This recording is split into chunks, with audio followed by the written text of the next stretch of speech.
ప్రకృతి అంటే నీళ్లు, ప్రకృతి అంటే గాలి, ప్రకృతి అంటే చెట్లు, ప్రకృతి అంటే నదులు, ప్రకృతి అంటే భూమి.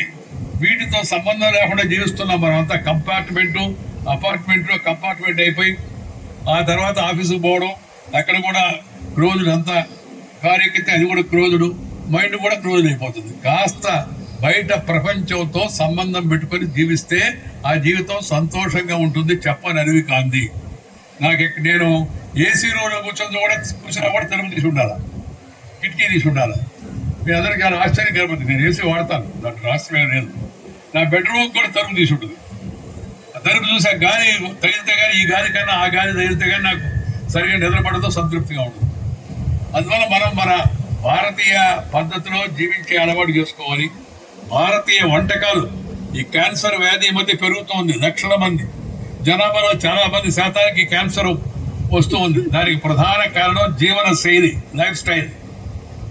మనం పాత రోజుల్లో ఎక్కువగా నడిచేవాళ్ళం, తిరిగేవాళ్ళం, పొలానికి వెళ్ళేవాళ్ళం, వంగేవాళ్ళం, నారేసేవాళ్ళం, లేకపోతే నారు కట్టలు అందించేవాళ్ళం, లేదా వరి కోసేవాళ్ళం సహకరించేవాళ్ళం, లేదా వాళ్ళకి సిద్ధనం తీసుకెళ్లేవాళ్ళం, కాలం గట్ట మీద నడిచేవాళ్ళం.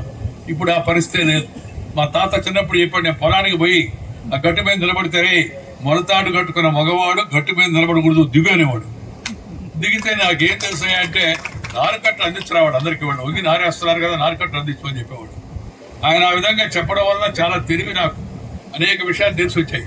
కాబట్టి ప్రకృతితో కూడా సమయం గడిపెట్టుకే పిల్లల్ని కాస్త వాళ్ళ కాలక్షేపం, ఏసీ లేకపోతే నేను చెప్పిన సెల్ ఫోను, లేకపోతే ఆ టీవీ కూడా వచ్చింది 24/7.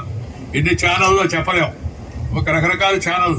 ఆ ఛానల్లో కూడా ఉన్నది కాకుండా ఉన్నది లేనట్టుగా, లేనిది ఉన్నట్టుగా, అన్ని ఛానల్లో కాదు, కొన్ని ఛానల్లో.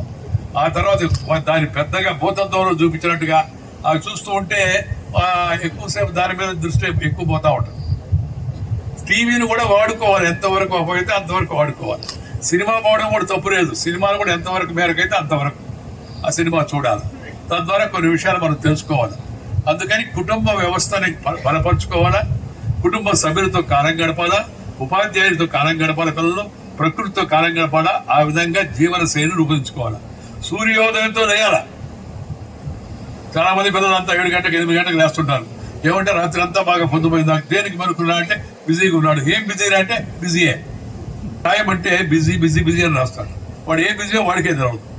అందుకని తొందరగా పడుకోవాలి. 6 గంటలకు లేయండి. 6 గంటలకంతా పనులు పూర్తి చేసుకోండి. సాయంత్రం మొన్న ఎవరు అన్నారు, సార్ ముదిరేటప్పుడు సార్ కార్యక్రమం అంతా అని చెప్పారు. ఎందుకు ముదిరవ్వాలా? 6 గంటలకంతా పూర్తి చేసుకోండి. 1-2 గంటలు కుటుంబ సభ్యులతో గడపండి. త్వరగా భోంచేయండి, త్వరగా నిద్రపోండి, త్వరగా లేయండి.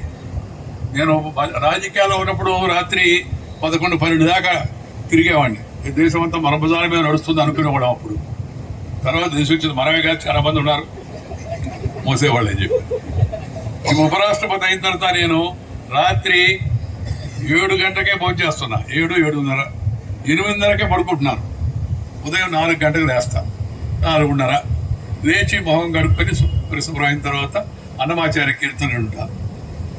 ఆ గిరిమెళ్ళ బాలకృష్ణ ప్రసాద్ గారు, లేదా బాలసుబ్రహ్మణ్యం గారు, లేకపోతే ఇంకా కొంతమంది గాయకులు చాలా అద్భుతమైన మంచి పాటలు మనకి ఇస్తారు. మంచి పాటలు వినడం వల్ల మంచి ఆలోచనలు వస్తాయి. మంచి ప్రకృతిని చూడడం వల్ల మంచి సానుకూల దృక్పథం వస్తుంది. మంచి వాళ్ళతో మాట్లాడడం వల్ల మంచి ఆలోచనలు మనకు వస్తాయి. పాజిటివ్ థింకింగ్ వస్తుంది మనకి. అందువల్ల పిల్లలకు కూడా ఆ విధంగా ఉదయాన్నే వేయడం. తర్వాత కాస్త శారీరక శ్రమ అలవాటు చేయాలి. వాకింగ్, జాగింగ్, రన్నింగ్, లేదా ప్లేయింగ్, కబడ్డీ, ఖోఖో. కబడ్డీ, ఖోఖో పేదవాళ్ళు ఆడే ఆటలు, దానికి ఖర్చు లేదు. ఆ తర్వాత ఫుట్బాల్, ఆ తర్వాత హాకీ. కొద్దిగా డబ్బులు ఉన్న వాళ్ళు కాస్త క్రికెట్, హాకీ. మంచి ఆట అంటే ఫుట్బాల్, మంచి ఆట అంటే ఖోఖో, మంచి ఆట అంటే కబడ్డీ. వాటిలో శారీరక శ్రమ ఉంటుంది.